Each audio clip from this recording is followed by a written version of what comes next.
César de Brito, bonjour. Bonjour Thierry. Alors, beaucoup de personnes vous connaissent, vous êtes agent immobilier, vous êtes établi au Portugal depuis 2014, vous êtes une des principales agences immobilières aujourd'hui sur le marché et bien aujourd'hui, vous êtes un petit peu révolté. Pas que vous, mais l'ensemble en fait quasiment de la profession des agents immobiliers, mais aussi, les propriétaires de biens immobiliers, ceux qui, font de la location courte durée, car j'ai cru comprendre qu'aujourd'hui le gouvernement voulait légiférer et voulait évidemment changer la loi actuelle et que ce qu'il proposait allait à l'encontre pour vous de ce qui devrait être, les lois du marché, en fait. Exactement. Donc aujourd'hui, on a un gouvernement qui a pondu une loi sans consulter les acteurs du marché, sans consulter les propriétaires et l'intérêt des propriétaires, et qui, dans le principe, est un principe bon, c'est-à-dire que la loi veut promouvoir plus de logements pour les Portugais. Donc on est Oui, tous d'accord sur le principe. bah, parce que c'est un petit peu le cas aujourd'hui, on le sait, c'est que le Portugal, depuis des années, a favorisé l'investissement immobilier, donc l'acquisition, jusqu'à des crédits allant sur 30, 40 ans, ce qui est un petit peu choquant, enfin, en tout cas, ce qui nous interpelle, nous, Français, parce qu'on n'est pas habitués à cela, en ne respectant pas forcément les pourcentages des lois d'endettement ou en étant un peu plus généreux et en jouant un peu sur l'inflation, on va le dire, et sur la revente des biens. Mais par contre, les lois qui sont aujourd'hui faites pour la location longue durée sont évidemment, très peu actives et la plupart des locataires, enfin des propriétaires préfèrent louer les biens sur de la courte durée. Donc, un petit peu du Airbnb, on dira. Exactement. Le marché immobilier, depuis 40 ans, l'État a fait la promotion de l'acquisition. Donc les Portugais sont les champions d'Europe en termes de pourcentage propriétaire. 75%, on est redescendu à 70% aujourd'hui. Des Portugais sont propriétaires de résidence principale. Il y a presque 6 millions de logements au Portugal. Sur ces 6 millions, il y a 1,1 million de résidences secondaires. Donc c'est aussi on est multipropriétaire au Portugal. Et la location, c'est le parent pauvre au Portugal. Donc, on n'a jamais promu l'investissement pour le locatif. Et les propriétaires, les Portugais qui voulaient avoir leur logement ont toujours été vers l'acquisition. Et l'acquisition dans le neuf. Donc, on a eu un effet ciseau, c'est-à-dire que les gens sont sortis des centres historiques, urbains, ont été dans les banlieues, ont été dans des logements neufs, euh, et ils ont abandonné les centres historiques. Donc, Lisbonne, par exemple, on en est passé de 800 000 habitants à 500 000 habitants aujourd'hui. Donc, des D'accord. logements, il y en a. Mais qu'est-ce qui fait qu'aujourd'hui, vous tous, les agents immobiliers, vous vous révoltez contre cette loi? Quels sont les fondements qui font qu'aujourd'hui vous dites: «Non, ce n'est pas possible»? Aujourd'hui, le gouvernement va contre le marché en faisant la promotion de l'État acteur économique. Donc, l'État veut se transformer en la plus grosse agence immobilière locative du pays. Si vous êtes propriétaire d'un logement qui est vacant, qui est vide, abandonné, l'État veut vous obliger à le mettre sur le marché de la location et c'est l'État qui va le gérer. Donc ça, c'est un premier point qui révolte l'ensemble des acteurs et les propriétaires de logements, qui est l'obligation de mettre à disposition de son bien. Deuxième point, on va retirer du marché, on va utiliser des boucs émissaires qui sont la location touristique. Donc, aujourd'hui, on dit qu'il manque des logements à Lisbonne parce qu'on fait du Airbnb. D'accord? Or, le principe de base de l'immobilier, c'est de comprendre qu'il y a pas un marché unique, que chaque rue ou chaque quartier a son propre marché, sa propre dynamique, la recherche, l'offre, et que les biens qui sont dans le marché du Airbnb, dans les centres historiques, l'Alfama, la Baixa, le Chiado, ce n'est pas la demande aujourd'hui de logement pour des Portugais de classe moyenne ou de classe basse, pour être transparent. Et les gens cherchent des logements accessibles, pratiques, avec des places de parking où ils peuvent avoir du chauffage, donc des biens qui ont une certaine qualité, qui ne correspondent pas à des T0, des studios qui sont loués à des touristes. Donc, on pousse sur le marché des biens qui ne correspondent pas à la demande réelle de biens pour des locataires longue durée. Donc, on est en train de dire qu'il manque des logements au Portugal et à Lisbonne parce que le Airbnb a pris tous les logements, c'est faux. Et, et l'État est en train de mettre en place deux mesures pour tuer le Airbnb au Portugal. La première, taxer à 35% les revenus théoriques d'un logement qui est mis sur le marché de la location touristique. Donc, ce n'est même pas des revenus réels. Pour éviter les évasions fiscales, l'État a décidé de mettre en place une taxe de 35% d'un revenu de base pour un studio, un T1, un T2, T3.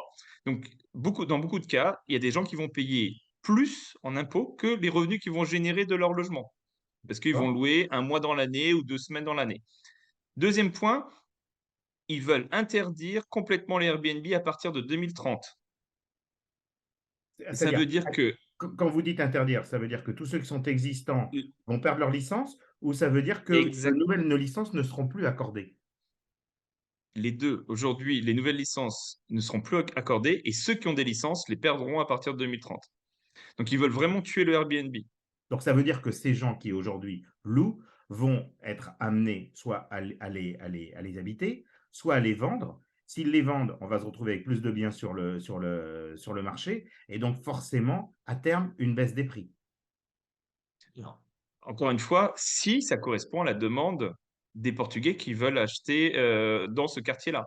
Parce que D'accord. le Portugais qui a besoin, qui manque de logement aujourd'hui, c'est pas un appartement refait à neuf dans la Baixa qu'il recherche. C'est plutôt un 3 chambres à Benfica ou un 3 chambres à Carcavelos dans un immeuble confortable pour le même prix. Alors César, ce que vous êtes en train de dire finalement, c'est que le gouvernement se trompe dans la cible première, c'est qu'il faudrait construire ou en tout cas accorder des permis de construire plus de permis, mais sur des biens qui soient plus grands pour que des familles puissent y loger et pour faire véritable c'est un petit peu ça que vous êtes en train de dire ou de souhaiter? Exactement. D'accord, Et on souhaite qu'il y ait une vision du gouvernement local du problème de l'habitation. Parce que le logement, c'est toujours un problème local. Et on ne peut pas définir une loi nationale parce que les problèmes sont différents entre Porto, entre l'Alentejo et entre Lisbonne et dans les quartiers de Lisbonne. Juste pour terminer sur le Airbnb, d'ici 2030, pour substituer le nombre de lits qui sont aujourd'hui disponibles dans le Airbnb, 74 000 à Lisbonne, il faudrait construire 59 hôtels par an d'ici 2030. Or, les 5 dernières années, par an, on en a construit 5. Donc, techniquement, c'est impossible de pouvoir substituer entre Airbnb et hôtel pour pouvoir maintenir la même capacité. Soit le gouvernement ne veut plus de touristes au Portugal, et donc là, le problème est résolu, soit on va avoir un vrai problème et il est en train d'être créé par des bureaucrates qui n'ont pas analysé le problème avant de sortir la loi. mais Ça, c'est un des premiers problèmes. Pour la location à long terme, euh, parce qu'il y a une loi. le Il y problème a une est... loi qui vient de sortir, en fait, aujourd'hui, si j'ai lu un petit peu et on a une baisse. Alors avant, on avait une taxation qui était de l'ordre de 28 sur les revenus locatifs. Bah, évidemment, on le sait, on ne va pas en parler, c'est un frein, forcément, pour un propriétaire de devoir payer une taxe aussi importante. Mais aujourd'hui, le gouvernement a consenti quand même déjà à la diminuer en diminuant de 3 ou 4 points cette disposition. Exactement, il est passé à 25. Donc Et ça va dans le bon plus, sens. si le, ça va, en fait, c'est un faux bon sens parce que la logique du gouvernement, c'est de se dire on va passer de 28 à 25 et si vous louez le bien à 10 ans, on baisse encore de 10 points et si vous le louez à plus de 20 ans, on vous baisse de 20 points. Or, le marché de la location, c'est un marché de court terme.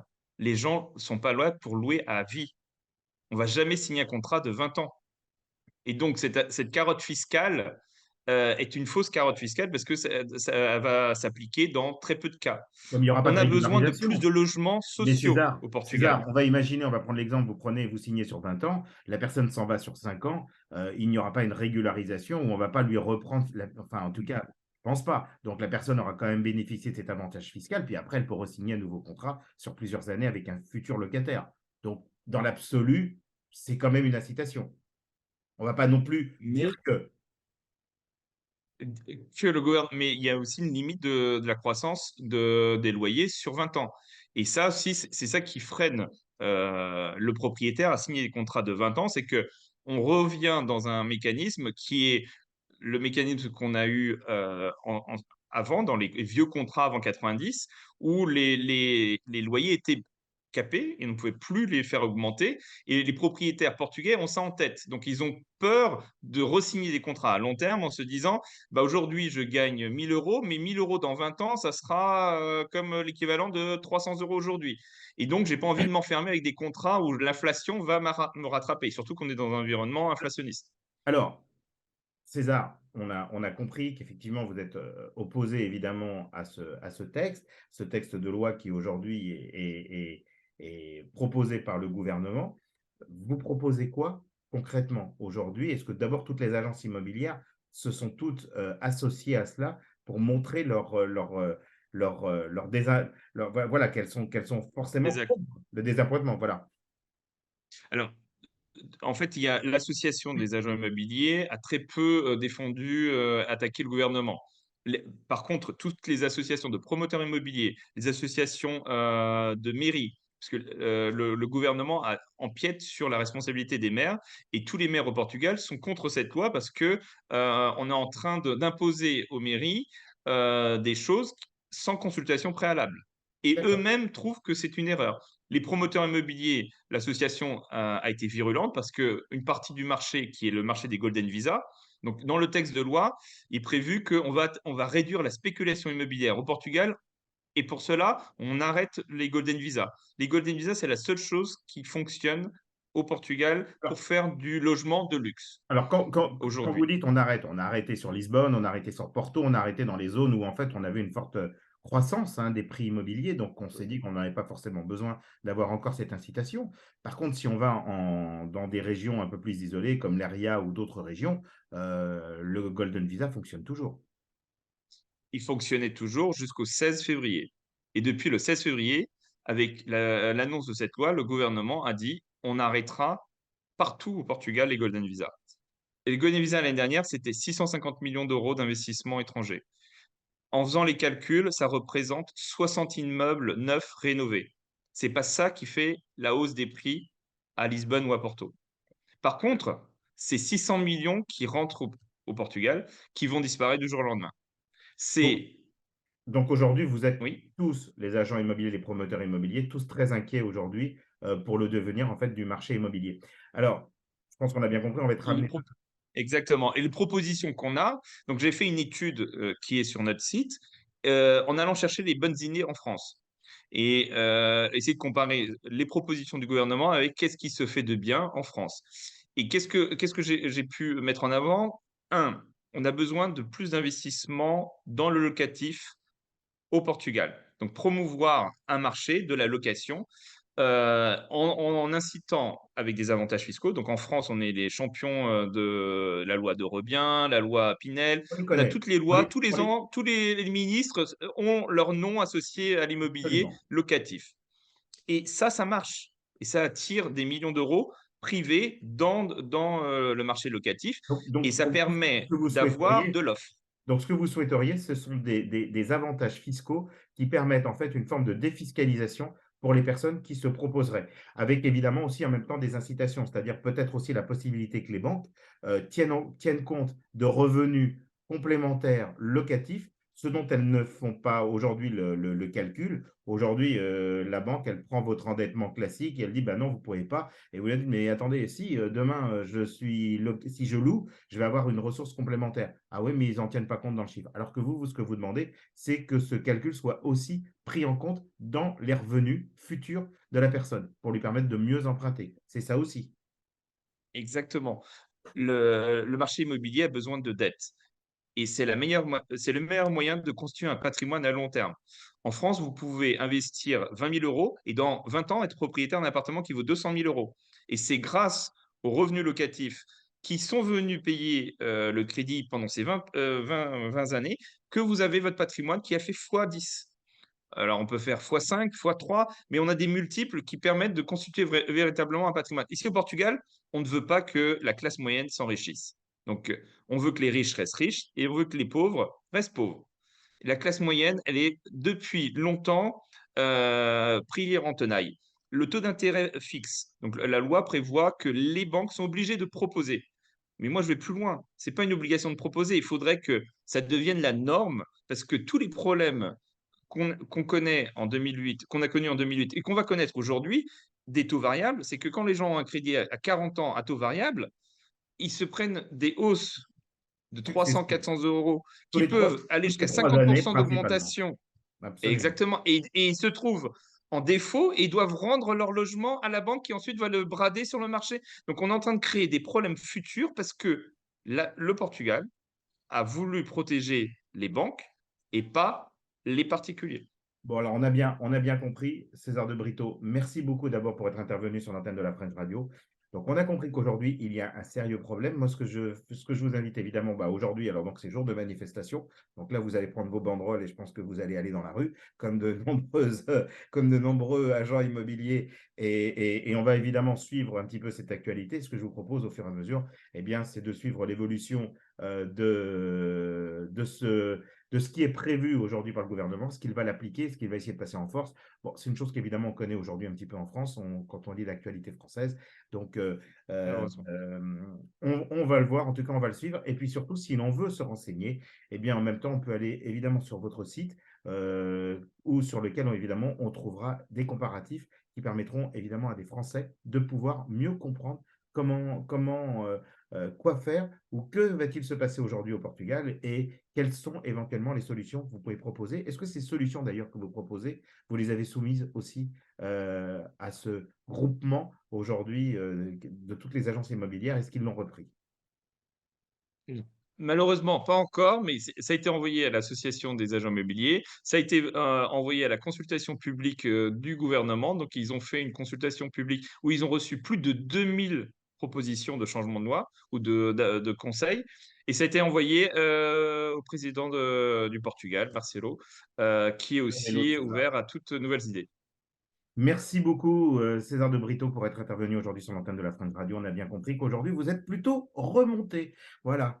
À bientôt. Au revoir, César. Merci. La French Radio, Portugal.